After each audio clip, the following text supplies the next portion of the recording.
Di ko alam. Hello, magandang gabi po. Magandang gabi. Yeah, yeah, yeah. Yeah, yeah, yeah. O ngayon, mukhang madidismiss ang kasong impeachment laban kay Sara. Alam mo anong dahilan? Magugulat kayo mga abogado, mga judge, mga justices. Magaling din pero si Atty. Torion. Magugulat kayo. Anong dahilan? Hindi maleta. Ano dahilan? Ano bang dahilan na pwede? Napakaganda po ng kwento sa dahilan. At ang dahilan po ay forum shopping. Magugulat yan. Alam mo, sa lahat ng dahilan, pag madismiss ang kaso mo na dahil sa forum shopping, nakakalunos. Nakakalunos yan.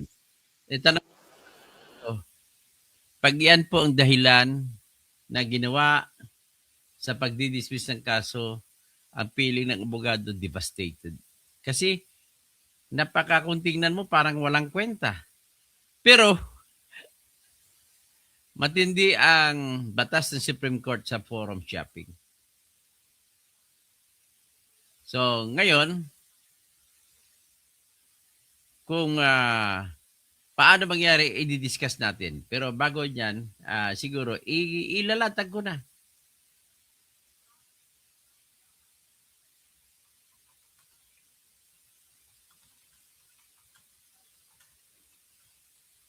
Matindi. At ang dahilan kung bakit madidismiss ay walang iba kundi si D5! D5! Magugulat siguro si D5 ngayon, nakikinig ka man ngayon. Madam Leila D5, kung nakikinig ka po ngayon, nais ko sana na magpapasalamat ka sa akin. Ako po ang pinakamalaking dahilan kung bakit na-dismiss ang kaso laban sa iyo na sinampa laban sa iyo ng mga tauhan ni Digong nung araw. Itanong mo sa mga abogado na mga kasama mong akusado kung bakit. Itanong mo rin sa mga abogado mo. Alam mo dahilan? Na-discover ko at aking binlag na ang abogado sa isang testigo laban kay Dilema ay si Attorney Emmanuel S. Buenaventura, kapatid ng judge. Kakahiya tong judge si Romeo S. Buenaventura. Kapatid niya ay si Emmanuel Buenaventura, abogado ng testigo laban kay Dilema, at si Dilema ay humaharap kay Judge Romeo S. Villanueva. Buenaventura. Nang nalaman nila yan, ginamit nila yan, ang aking blog. At iyon ang ginamit na dahilan kung bakit nalo sila. Kung bakit nabigyan ng parusa ng Supreme Court si Judge Romeo S. Buenaventura. At kung bakit napilitan po si Judge Buenaventura na mag-inhibit o umalis sa kaso ni De Vera at napunta kay Judge Abraham ang kaso ni Dilema at nanalo na si Dilema. So, naimbaga rebim, mga kabsat ko, mayapabingi, mga kabalen ko,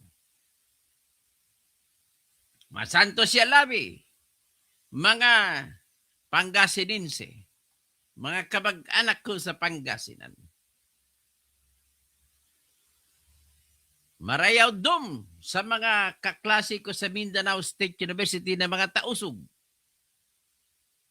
Mapya kagawi sa mga naging mga schoolmates ko sa Mindanao State University sa Marawi at lahat mga Maguindanao, Agu, Maranao. Mga matataid tanulangon. So, ito na ngayon, bago natin umpisahan, pakinggan niyo po muna, pakiusap lang, pakinggan niyo po muna yung aking kanta na original na kanta para kay BBM. Pinopromote ko lang itong aking kanta.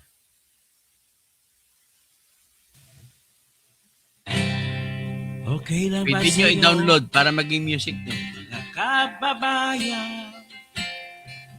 Mali-malit ang pera, diniliver kay BBM. Okay lang ba sa'yo? Bilyon-bilyon pera, binibigay ni Chaldico kay BBM. Okay lang ba sa'yo? Mali-malit ang pera, dinidilipid ni Chaldico kay BBM. 56 billion ang lahat na binigay, pera pa ang 100 million insertion. 56 billion ang lahat na ibinigay, pera pang 100 billion na insertion. Tingnan pa sa'yo, mga kababayan ko, mali-malit ang pera, dinatisaldi ko kay BBM. Bienvenido, Riquitilio! Magandang gabi mula sa Pilipinas. Andiyan ka ngayon sa Kingdom of Saudi Arabia. Pera, May Allah bless you more. Assalamualaikum warahmatullahi wabarakatuh. Mga kabayan, 56 billion ang lahat, Kabsat ko, welcome na welcome. pera pa ang 100 billion na insertion. Mga kababayan, kailan kayo mag-aklas para maipamas ang bagong gobyerno?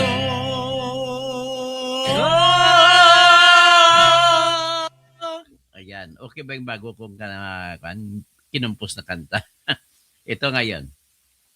Sinabi ko lang sa inyo, tanangin niyo mo yung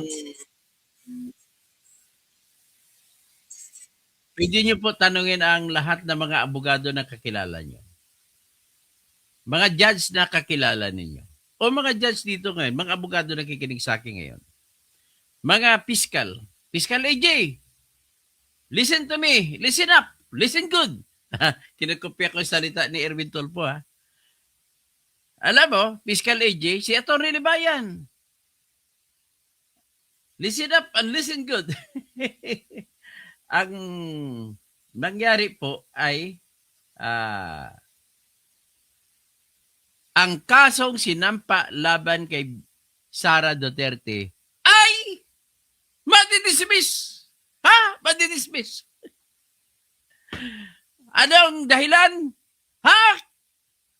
Kagaguhan at kasakiman ng mga congressmen. Lalo na si Dilima, si D5. Bakit ano po yun? Ano po yun? Ben Reclamador, ito po. Meron po kasi tinatawag sa lahat ng kaso sa Pilipinas, sakop yan, bawal ang tinatawag na forum shopping. Jerry Nisperos, ha? Hindi po, sa tama lang ako at hindi po si Digong ang pumatay kay Percy Lapid. Nais ko lang bagitin sa iyo yan ni Jerry Nisperos. Ebidensya namin na nagsasabi na si Bantag po. Ngayon, abogado ako na nagpapanalo sa lahat ng kaso ni Percy Lapid, Jerry Nisperos. So, kung magtataka ka kung bakit ganito ang salita ko, kasi hindi totoo lahat ng akusasyon ninyo. Puro lang galing po sa inyong kaibuturan ng inyong kasinungalingan. Minsan ang kasinungalingan ay hindi mo alam na kasinungalingan na pala sinasabi mo. Naniniwala ka kasi sa mga manluloko na vlogger. Kagaya kay Insurrecto. Kagaya ka Vlogcaster Armandin. Puro mga marites po yan. Huwag po kayo maniwala dyan. Ito ngayon ang katotohanan. Ang magiging dahilan na nakikita ko na pinakamadali, na nakikita ko na hindi na kailangan ng Supreme Court na mag-isip ng malalim, ay simple lang napaka-technical na sasama naman ang loob ng mga kalaban ni Sara. At obligado ang Supreme Court na i-dismiss sa ganitong dahilan. Bakit po? Paano ba nagkaroon ng forum shopping?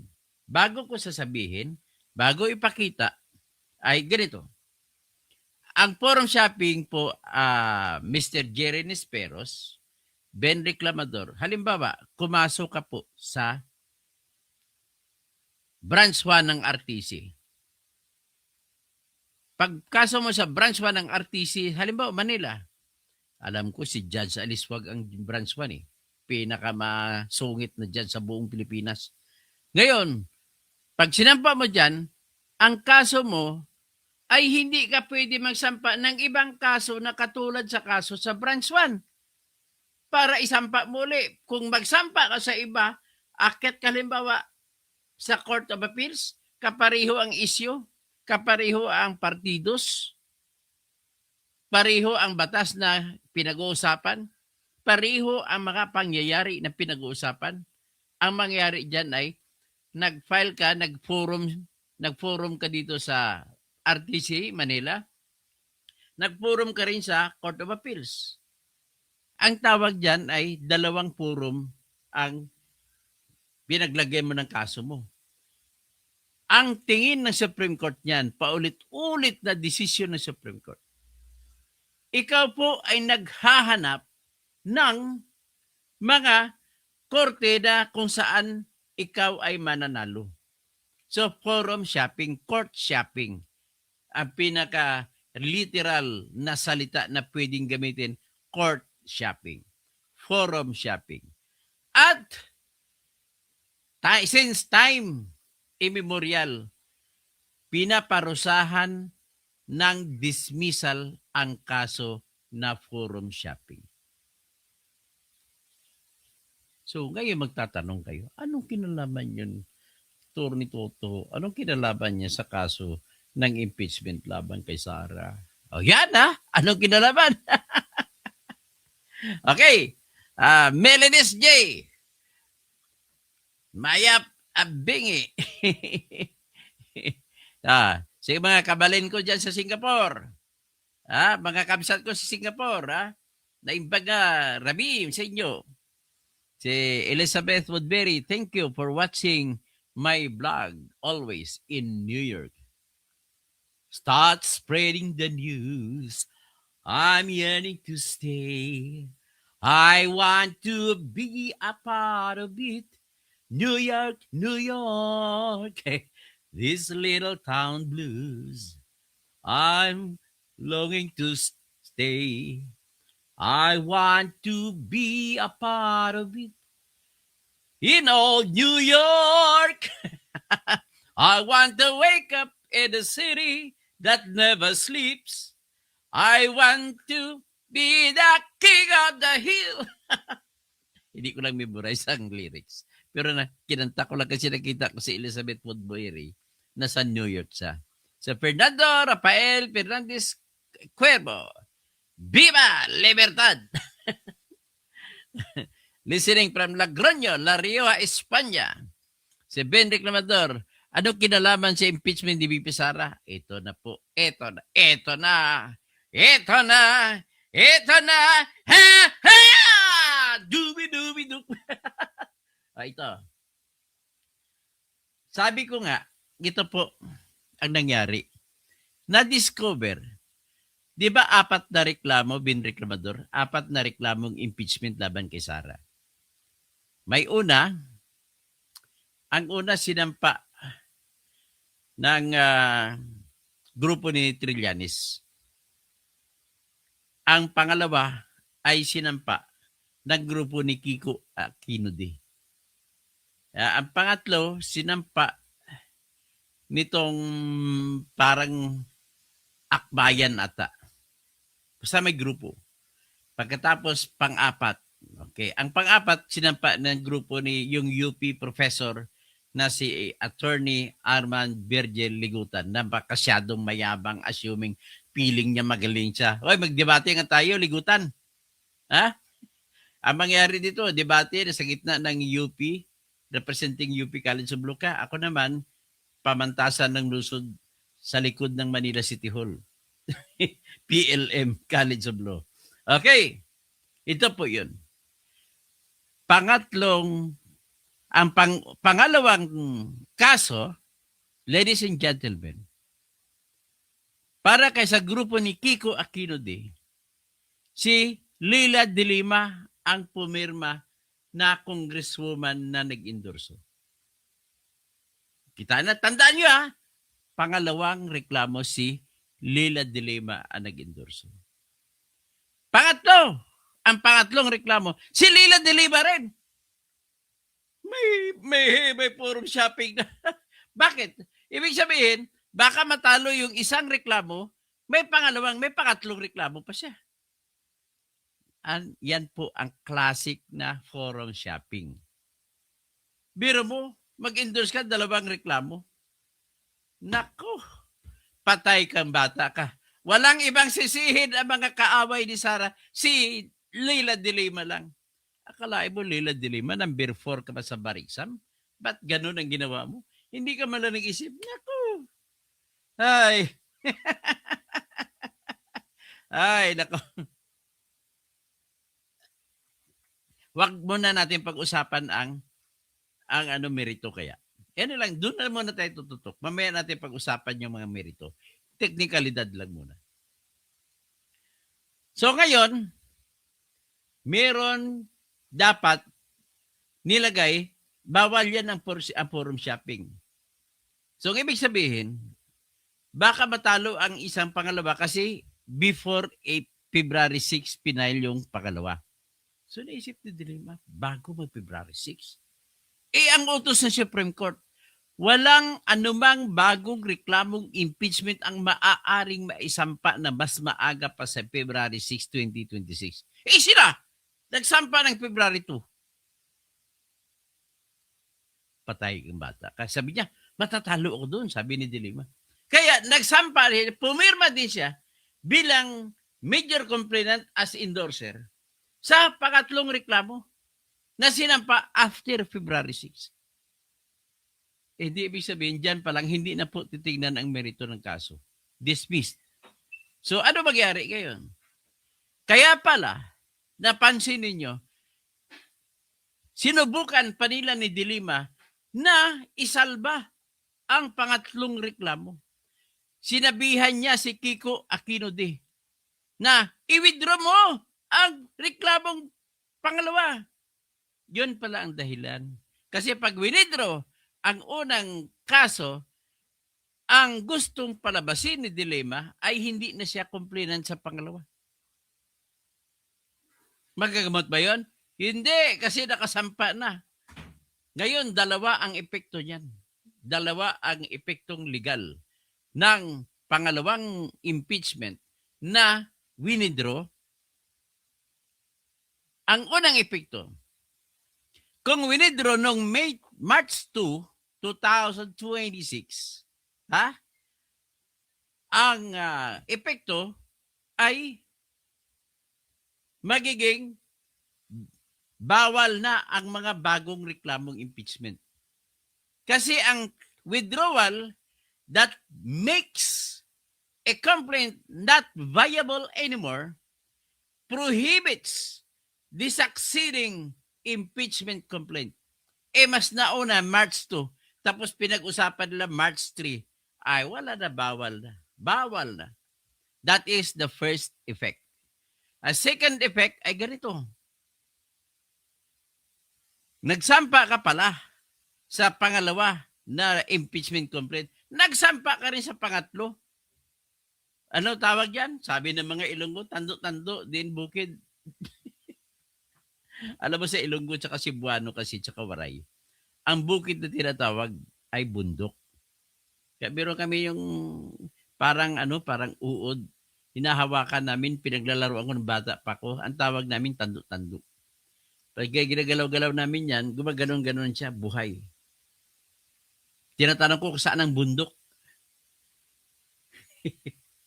So, yan po ang matindi dyan. Forum shopping. Madi-dismiss. Pangalawang illegal effect ay forum shopping. So, kung ma-dismiss ang article, ang pangatlong reklamo, ano maging epekto? Kasi may pang-apat pa na reklamo.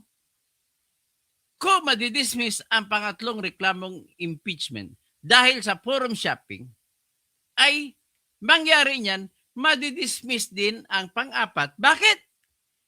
Kung ano ang laman ng mga akusasyon sa pangatlong reklamo, ay ganun din ang laman sa pang-apat na reklamo. Kaya, dead. Dead na dead talaga ako sa mga pakimbat-kimbat mo. So, ito, pakinggan natin si Atty. Torion sa pag-explain niya. Saan ba yung interview kay Atty. Torion? Ito. Welcome, Attorney Israelito Torion. Isang abogado na Muslim. Pero ang pangalan niya, parang Israel. Ha? Pakinggan natin. Sara Duterte, ang lead petitioner, ay meron tayong magiging panauhin ngayon dahil nitong nakalipas po na linggo ay meron pong nagpetisyon sa Korte Suprema para ipatigil na yung tinatawag na mini trial o mga pagdinig dyan po sa Kamara kaugnay sa impeachment complaint laban kay Vice President Sara Duterte. Ang lead petitioner ay nasa Zoom natin ngayon. Walang iba kundi si Attorney Israelito Torion. Attorney, maayong gabi. Admar Villando po. Good evening everyone. Magandang gabi po sa kanilang lahat. Assalamualaikum warahmatullahi wabarakatuh. Good evening. Good evening. Opo, Attorney, para sa kaalaman lang ng ating mga kababayan in layman's term, ano po yung idinulog ninyo sa Korte Suprema na may kaugnayan dito po sa impeachment versus VP Sara? Well, sa ating mga kababayan, magandang gabi po sa kanilang lahat. Idinulog po natin yun sa Korte Suprema, 188 pages po yun na petisyon. Kasi nga po sa tingin natin ay may grave abuse of discretion amounting to lack or excess of jurisdiction po ang ginawa yung House of Committee on Justice. Alam niyo po, under the 1987 Constitution, Article 8, Section 1, ang Korte Suprema po ay binigyan ng kapangyarihan ng ating saligang batas ng ating 1987 Constitution to look into the actions of other branches of government, including the House of Representatives and even the Committee on Justice, if they are performing within the allocated powers that they have under the 1987 Constitution. Now, kung sumobra na sila, katulad sa ginawa nito, pwede tayong dumulog. No? Any citizen, maski sino po, ay pwede pong dumulog, any taxpayer or citizen, doon sa Korte Suprema, kaya para questionin ito, para hindi po maging abuso, walang grave abuse of discretion. Ito yung ginawa natin. Bakit natin ginawa ito? Una, dapat nga po, yung threshold level pa lang ng trabaho ng Committee on Justice, at the very least, yung third and fourth impeachment complaint, dapat dinispis na po yun. Ano po yun? Kasi wala pong sufficiency in form and sufficiency in substance. Ipaliwanag ko lang sandali ha. Yung third complaint, dapat dismissible outright yun. Kasi nga po, sa rason lang na yung nag-endorse noon ay si Congresswoman De Lima. Siya din yung nag-endorse. Ayan sabi na Torion, yung pangatlong reklamong impeachment ay dapat dismiss din yon. Kasi nag-endorso, ang endorsement, med reklamador, pag ikaw na-endorse, you are already a complainant in that matter. Okay, Dun patuloy. sa second complaint. Ang sabi pa nga niya, yung third complaint ay improved version daw. Ang mali po nito, ang endorsement kasi isa sa cross-sanct sacred process. Ito po yung constitutional filter po. Ano yung constitutional filter? Dito po sana sinasala ng ating mga congressman kung ang kanilang complaint na pipipirmahan ay naaayon ba doon sa mga allegations na mag-equivalent to the crimes of grave violation of Constitution, graft and corruption, bribery, other high crimes, no? Na mga constitutional impeachable offenses. So pag certify nila, pag endorse nila, it is as if they already filtered it and they believe to their heart and mind, certify that they are actually, the complaint is already fit to be filed, no, in the House of Representatives because it has ultimate facts charging the impeachable crime. Hindi naman po pwede na endorse siya sa second complaint. Oy, at the same time, I am also endorsing the third complaint. Violation po yan. Akin yan to a violation on non-forum shopping. Oo. Hindi po pwede na i-certify mo itong isa and at the same time certify din itong isa. Hindi na constitutional filter yan. Conveyor belt na yan. Maski you will Yan use ang tinatawag na forum shopping. the endorsement process as an avenue, as a chance for you to, politically harass a political opponent, which is actually done here. Yung fourth complaint naman, reiteration lang ng mga complaints Pareho doon naman. sa previous na complaint na na-dismiss na at saka maski sa first, second, and third. Meron lang dinagdag yung affidavit ata ni Madriaga. Pero ang mali kasi doon, sa tingin natin ay ito, no? Yung mga allegations doon ay walang ultimate facts na nagsasaad under Article Rule 3, Section 5 ng rules ng House of Representatives on impeachment na may mga allegations sufficient na mag-charge ng mga impeachable offenses such as grave violation of Constitution, graft and corruption, bribery. Kasi yun ang dapat na batayan. Bakit yun ang dapat na batayan? Doon kasi sa impeachment complaint ni Presidente Marcos, sabi nila, dinismiss nila kasi wala daw ultimate facts, wala daw sapat na ebidensya, wala daw sufficient nexus, wala daw sufficient linkage yung mga krimen na nakasaad doon with respect to Presidente Marcos. Oh, ganun pala eh. Wala palang ultimate facts eh. Eh bakit pag sa kay Marcos, dinismiss nila kaagad. Dito kay Vice President Sara Duterte, hindi nila dinismiss. Nag-issue pa sila ng mga sabina para mangalap ng mga ebidensya para palakasin yung complaint. Ginawa pa nila yon kay Marcos? Hindi. Eh bakit nila gagawin ito ngayon kay Vice President Sara Duterte? Hindi ba violation ito ng Equal Protection Clause of the 1987 Constitution? Yan. Kumbaga, ang Senate hindi lang forum shopping. Ito kasi si Atty. Torian ang isa sa pumirma sa petition. So mas alam niya kung ano ang laman ng petition nila. So hindi niya tinawag na forum shopping, pero forum shopping din 'yon kasi parang dalawang conveyor belt sumakay si Leila de Lima. So ang panghuling rason niya ay yung double standard. Bakit paglalabag po yan si tinatag na Equal Protection Clause? Anong ibig sabihin po ng Equal Protection Clause? Ito po yung napapaloob sa Section 1, Article 3 ng ating Konstitusyon. Nang lahat ng tao ay dapat pantay-pantay ang pag-apply ng ating batas. Nakasaad po dyan, no person, Section 1, Article 3, no person shall be deprived of life, liberty, or property without due process of law, nor any person shall be denied the equal protection of the laws. Yan ang equal protection. Kailan kung ano ang batas na apply sa impeachment kay Sara, dapat ganun din ang batas na mag-apply laban kay BBM. Kaya mananalo din si Sara sa pangalawang rason, paglalabag ng Equal Protection Clause. Yan po ang double standard. Pakinggan po natin siya. Ulit, patuloy pakinggan natin si Torion. yung rules, yung contours, limits ng power ng House of Representatives, mag-apply yun maski sino ang respondent. Hindi po pwede na stricto ka masyado doon kay Marcos at saka ilax mo yung mga requirements mo dito kay Vice President Sara Duterte. Violation yun ng Equal Protection Clause of the 1987 Constitution. Kaya nga, i-file talaga namin. Maski nga hindi kami nagkonsulta doon kay Vice President Sara Duterte, pwede ba namin gawain yun? Pwede nating gawain yun kasi we are citizens of the Republic. Nais ko lang klaro makinig po kayo. Si Congressman Isabel Zamora na napakabuba na abogada. Si Attorney Jesus Palces, napakabubong abogado, graduate ng UP College of Law. Si Attorney Terry Ridon na napakabubo na abogadong graduate ng UP College of Law. Ang katwiran nila, mali daw yung sinampa na petisyon nila ni Attorney Torrio na grupo.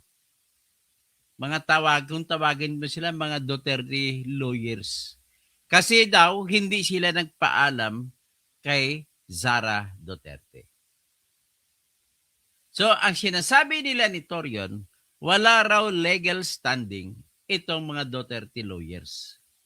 Bakit walang legal standing? Kasi sabi niya, si Sara lang daw ang pwede magreklamo sa Supreme Court. Bubo mo naman. Bubo nyo kung graduate ka ng UP. Ba, mga college of law, UP professors, sampulan, sulatan ko itong mga graduates ninyo.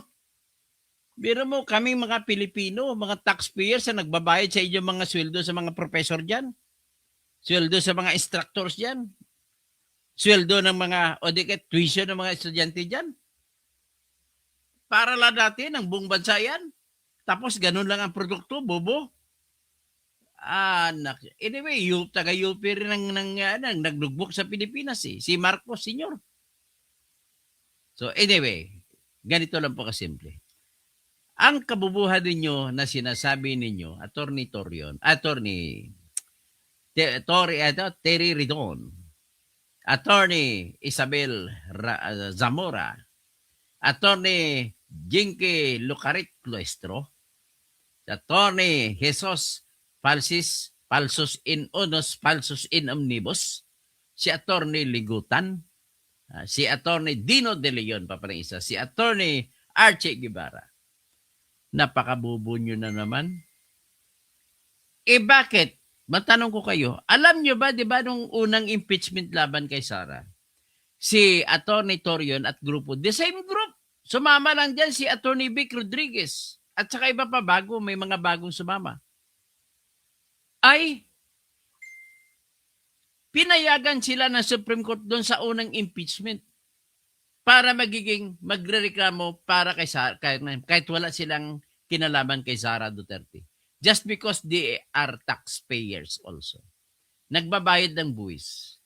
Sa pag-inog ng impeachment proceedings, may ginagasta na pera habang naghihiring kayo.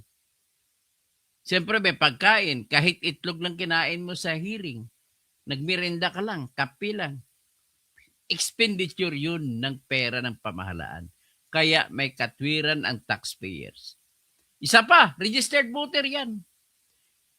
At karapatan ng kahit sinong registered voter ang makisali sa anumang mga kaso na political. Kaso political case ito Mag-impeach ka. So, political case po yan. Kaya mayroong personalidad sila ni Attorney Torion na sumali dyan. At kung inaprubahan ng Supreme Court yung una nila pagkaso, impeachment din yun na kung saan nanalo sila, ay with more justification and reason na tatanggapin ng Supreme Court ngayon ang kaso na sinampa nila ngayon. Although, iba naman ang issue sa ngayon. Okay, pakinggan natin patuloy si Attorney Israelito Torion. Din po siya sa College of Law ng KOJC.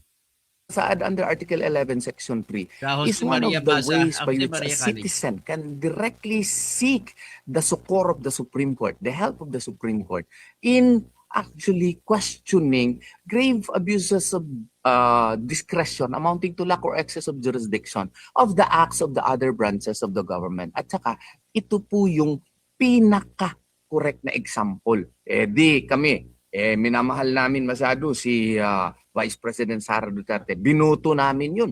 Binoto natin yun. More than 32 million voters ang nagboto sa kanya.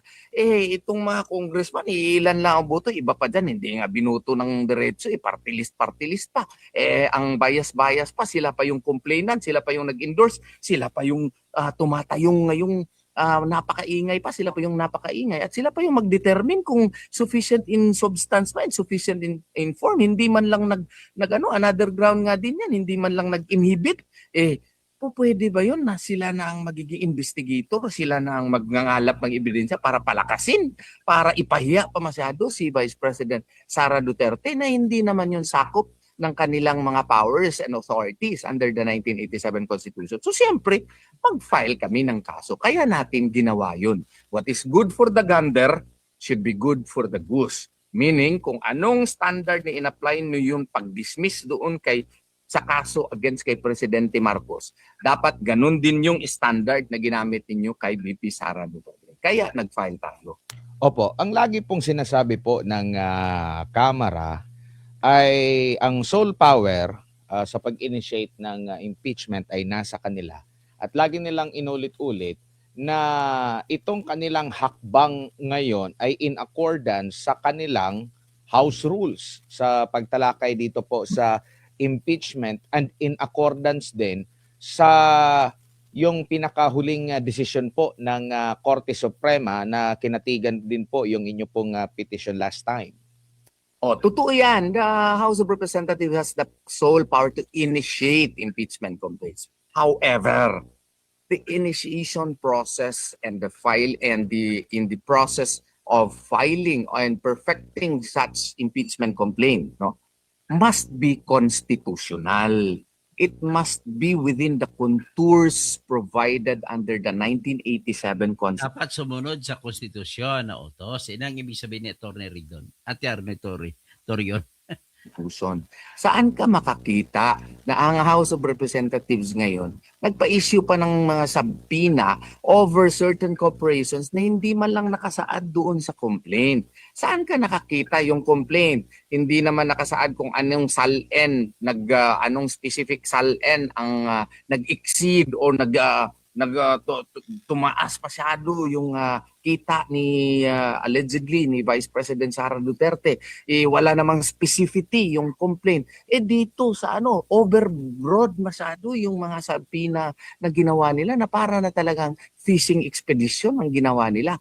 Sobra na yun. Kaya kailangan na dumulog tayo sa Korte Suprema para maklaro at masabihan sila, hindi po pwede yung ginagawa ninyo. Grave abuse of discretion yan. Violation yan sa due process. Kailangan fair. Kung ano yung in-apply doon kay Marcos, dapat yan din ang i-apply ninyo dito kay Vice Presidente Sara Duterte. Opo, yung sinasabi nilang House rules po, attorney, inyo po bang nahimay din yun? At meron ba kayong nasilip doon na hindi pwede sa ilalim ng konstitusyon? At sino ba yung mananaig konstitusyon o yung House rules nila?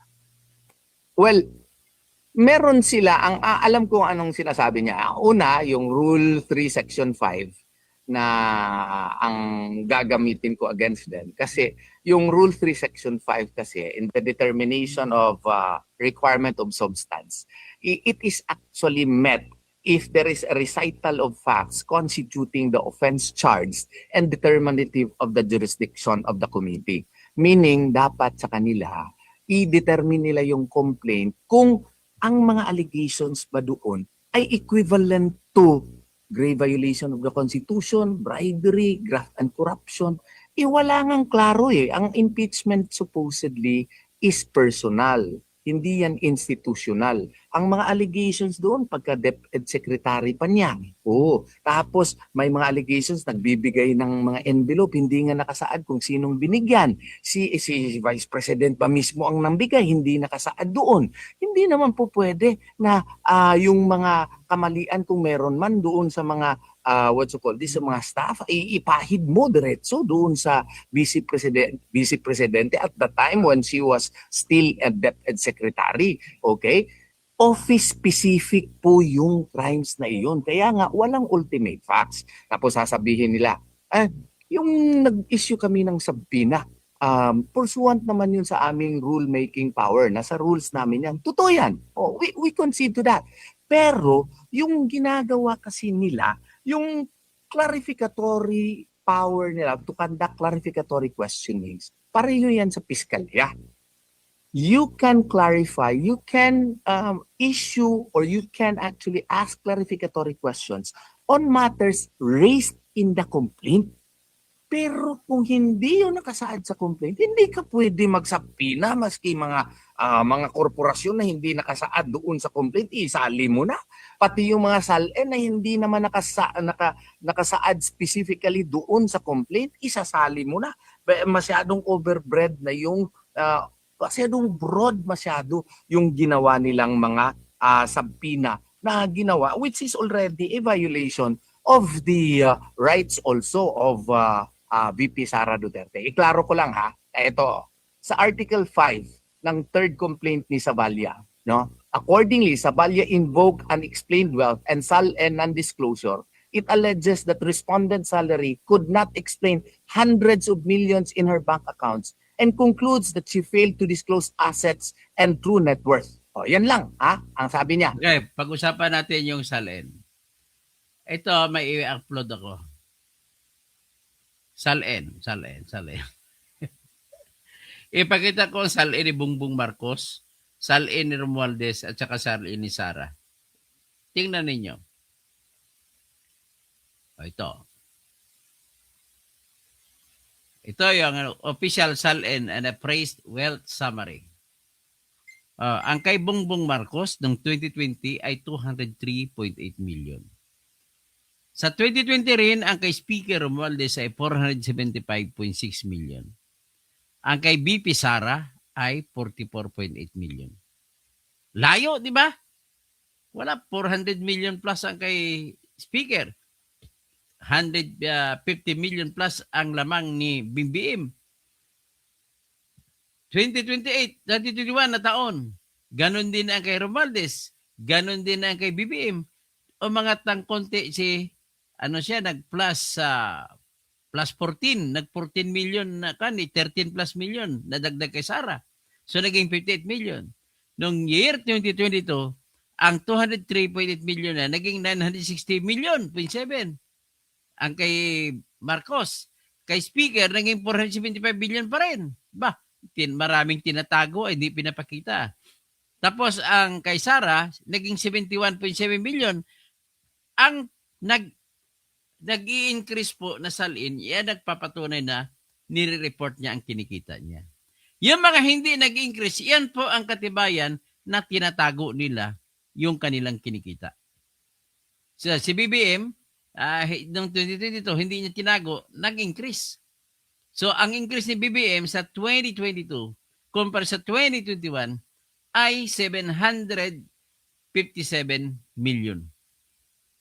Ang naman, 2023, naging 1.157 billion ang net worth ni BBM. Bilyonaryo na siya. Ang kay Speaker Romualdez naman ay naging 493.5 billion o mga lamang ng 17 million. Ang kay Sara, mula sa 71.7, naging 77. So, nagdagdag siya ng mga 6 million. Tapos, 2024, yung pera ni BBM ay naging 1.375 billion. Si Speaker Romualdez naman ay 3.5 billion pesos. Ang kay Sara, 88.5 million lang. So, yan po. Tingnan ninyo. So, may katwiran ba? Kung habulin mo si Sara, hindi mo habulin si BBM? Yan po ang mangyari dyan. So anyway, after having said that, let me stop it here, no? Kasi mahaba masyado. At least, i-summarize ko, madidismiss ang kaso ng laban na impeachment laban kay Sara Duterte. Kung ako tanungin nyo, sa 3 ground. Unang ground ay yung forum shopping. Dahil pumirma as endorser, pag endorses po kayo, binreklamador, complainant din kayo. Kasi tandaan ninyo, walang pinag-iba yan sa sitwasyon na 1/3 na congressman na dami ang pumipirma as complainants. Walang pinag-iba yan sa tinatag na 1/3 rule. Diretso na kagad. At kung dito naman, as complainant endorses, complainant din siya. So kung naging complainant si Sara as si Leila de Lima sa number 2 complaint, dapat hindi na siya magiging complainant sa ibang complaint. Ang problema sa kanya, yung number 3 na complaint, pumirma pa si de Lima. So may forum shopping na.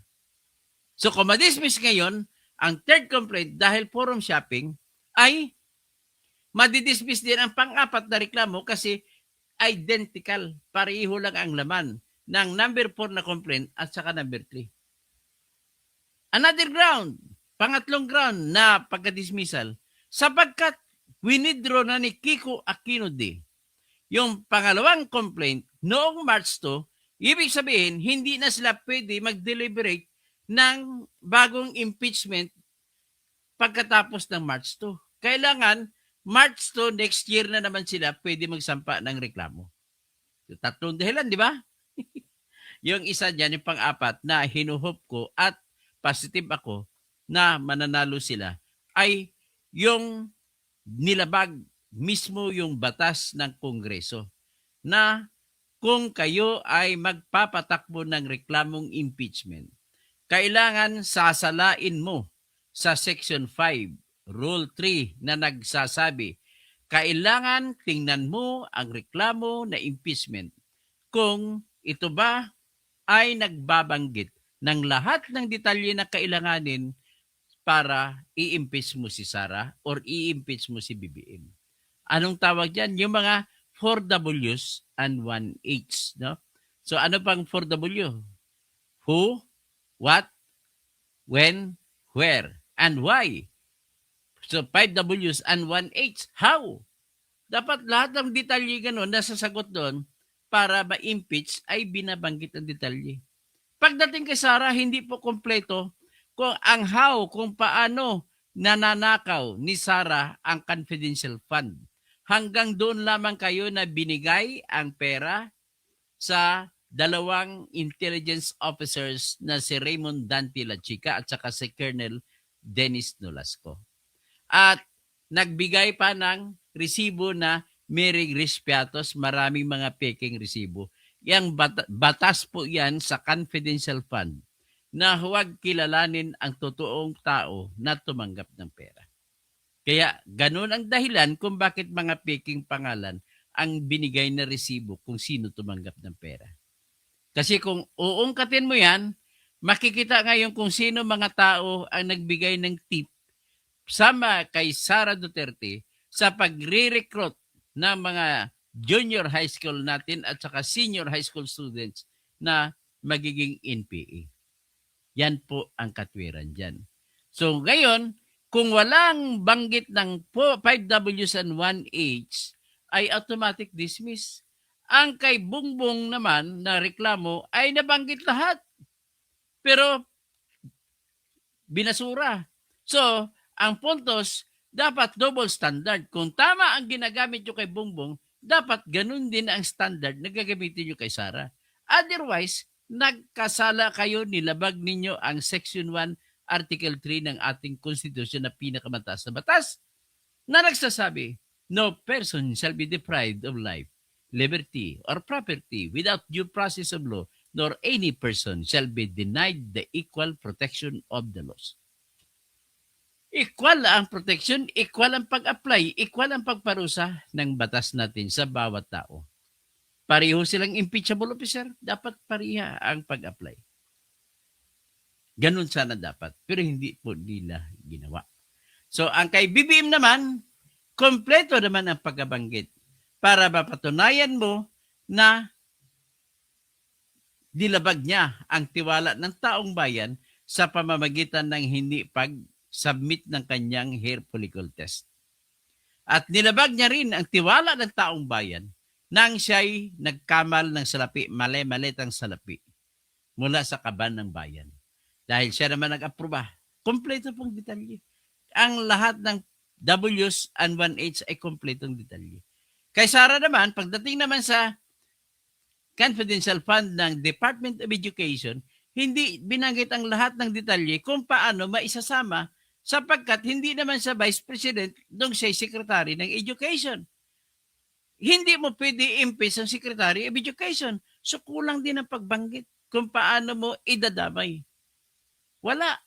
Next, ang akusasyon kay Sara na nagsabi siya na nag-announce sa kanyang press conference nung nakakulong si Zulaika Lopez sa loob ng House of Representatives na kulungan, na siya raw, sinabi niya muna na mayroong death threat siya na papatayin daw siya ni BBM, ni Lisa Marcos, tsaka ni Tambaluslos.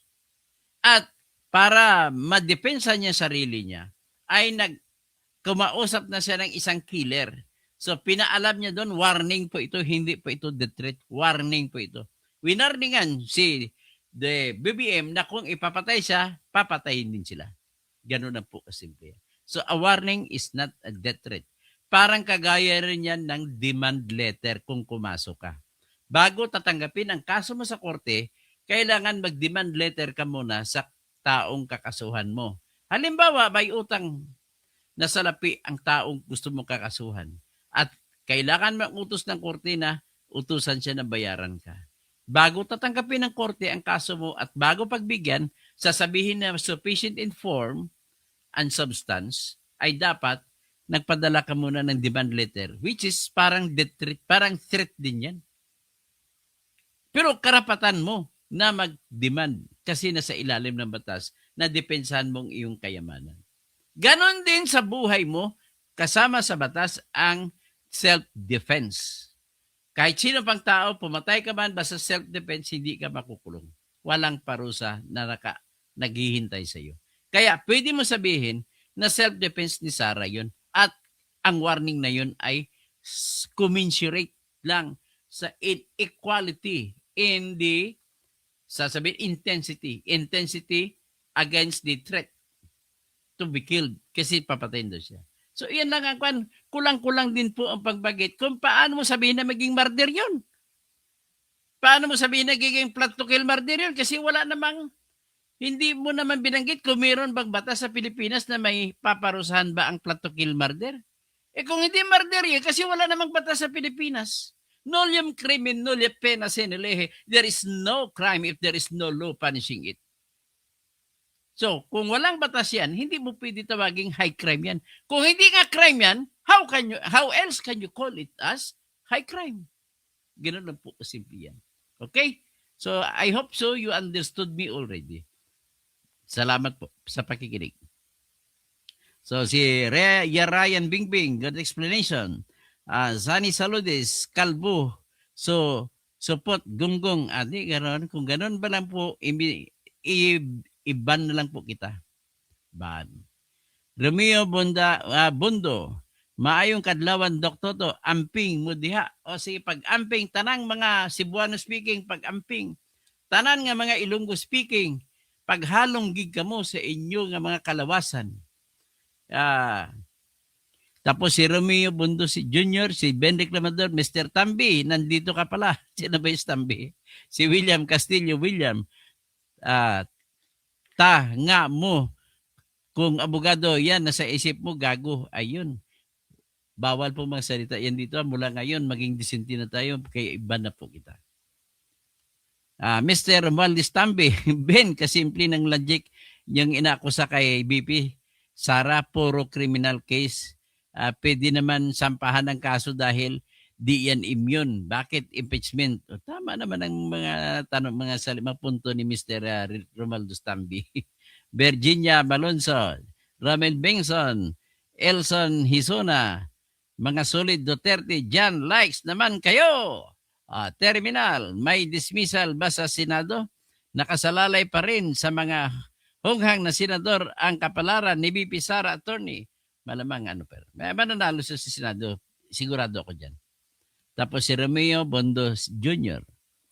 Bundok Jr. At tapos Ben Reclamador, walang forum shopping kasi hindi po, ang forum shopping po sa hiwa-hiwalay na reklamo po yan, Ben Reclamador. So Mr. Romualdez Tambi, Ben, kala ko nagising ka na sa katotohanan, mga anga-angahan ka pa din pala. Malo the Survivor Mix Vlogs. Wala din ang sinasabi ng ibang attorney, Sir Toto. Salamat po. Ben Reclamador, insufficient inform yung ebidensya mo. Katoto, anong insufficient inform? Walang form dito. Tama po ito. M is million, B is billion. Okay. Tapos Anchor Channel TV, pinagwawalang sala ng kaso ni Corona sa SALN na actually si Corona, napawalang sala po siya sa Sandigan Bayan, hindi po sa Supreme Court. Na-convict si Corona sa hindi paglagay sa kanyang SALN ng mga ibang kinita niya. Pero yung kaso niya sa Sandigan Bayan ay kinakasuhan siya na nagkamal siya ng salapi na hindi mapapaliwanag. Pero bago siya mamatay, kasi yung mama na depressed, bago siya mamatay ay inabsuelto siya ng Sandigan Bayan. Ibig sabihin, walang kasalanan pala si Renato Corona. So Eljan, Ben Reclamador, ikaw na din ang sinabi mo dito, pero walang substance. So Ben Reclamador, 1,375,000 or B, mali pa yung pinakita mo. Yan, ibig sabihin, pasensya na kayong gumawa ng mali. Hindi, actually, hindi point yun. 1,375 million. Ang ibig sabihin, kasi 1 million, 1,000 na 1 million ay 1 billion. Okay? Hindi mo siguro nakita na may kudlit eh. Ben Reclamador, nandoon sa narrative ng isang witness na nagsalita sa hearing sa House, sinabi kung saan galing ang sobre at detalyado ang pagkakwento niya kung saan ang galing at paano naibigay. Wala rin siyang kwento, Ben, kung para saan at kung sino kontraktor at kung anong kontrata. Anong proyekto. Okay? Siguro naintindihan mo na ako. Lalento Renuevo, nabulgar ang Kangaroo Court ni Luistro at kasamahan niya. Si Ben, wala bang mga bubong didiis dito? Wala pa mga bibis. Ako didiis din ako, hindi din ako bubo eh. Romel Bengson, misleading kasi doktor yung mga abogado na anti-Duterte kahit alam na nila na kulay puti, ititwist pa rin na. Tama, ganun napansin ko sa kanila. Edwin Maribay, si Kibuloy, di mo nga na ipagtanggol. Bakit ko ipagtanggol si Kibuloy? Hindi ko naman siya kliyente, unang-una. Pangalawa, gusto ko siya makulong. Hindi ibig sabihin kung kakampi siya ni Duterte, kakampihan ko rin siya. Alam mo, may Gcash ako kung gusto mo magbigay ka, Ben. Pero hindi ko na muna nilagay kasi nahiya naman ako sa inyo. Ben Reclamador, ganun din yung kay Corona. Wala din sa complaint ang NCSL. Hindi, meron. Meron complaint sa SLN po. May SLN, meron po. Ngayon, si Dutae nga ang nagtatago sa Joe. Hindi po siya nagtatago, Joey Nadal. Ang abogado yung nagsampa, kini-question ang mga ginagawa ng House of Representatives. Ang intention niya ay doon siya sa Senado magpresenta ng ebidensya. Hayaan niya lang ang House of Representatives na gumawa ng gusto nila gawin, pero doon siya sa Senado magpepresenta ng ebidensya ng kanyang depensa. Elson Hisona, bawal ang tanga rito. Edwin Maribay, dapat ipagtagal mo si Digong sa dihig. Ay kung bibigyan ako, kung akong kukunin niya abogado, maipagtanggol ko yan. Ganun lang po kasimple, Edwin Maribay. Chris, nakinabang ka kasi. Kayo sa nakaw ni mo. Hindi po ako nakinabang. Kahit piso, wala pong binigay sa akin. Matagal nang walang pera yan si Digong.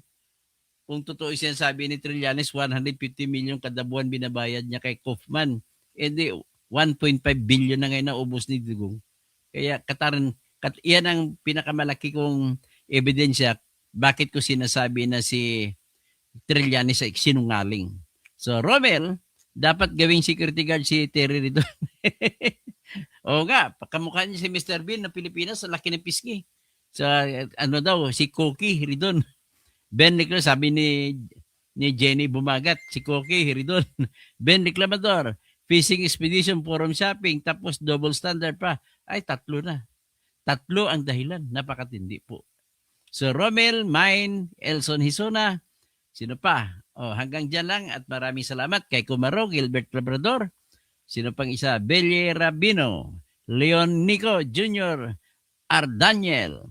Sino pa? Si Ben Licmador. Sino pa? Si Bobby Sese. Diyan makikita itong tao parang si Guanson lang. Bakit? Kung ganito sa akin, pero at least wala kang sinabi na kalbo. Hindi po kita ibablock. Linar, Hinds. Anong Hinds? Bilma hapon, dapat ang may kasalanan ay kulong na para wala ng problema ang ating bansa.